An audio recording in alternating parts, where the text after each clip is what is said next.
These oaken beams have a story to tell. They were hewn from their lofty perch somewhere in the Adirondacks, where they had been buffeted by the winds for a generation or two, and they have come to me. I wondered, shall I let them tell their story slowly, or shall I wrench it out of them with spinning blade of every sort? So I made the decision, yes, to let them relax and unwind under the tutelage of my hand tools, planes and saws and rules. This is your wool-gathering woodworker. My name is David. Away with you, bandsaw.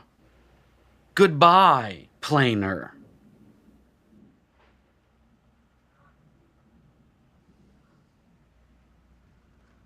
Yes, I see you back there, router. Even you shall remain silent.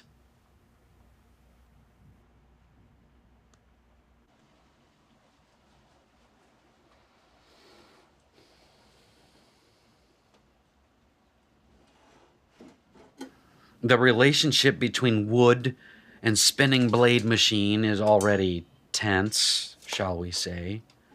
These oaken beams would have made the relationship abusive. One would have burned the other, and the other would have struggled to overcome. This is no way to build a master bed, with one antagonizing the other. No, we shall build a bed, and it shall be built upon the notion of tenderness, without abuse. Join me as we let these beams tell the story of their transformation from the watchers of the wilderness into a master bed.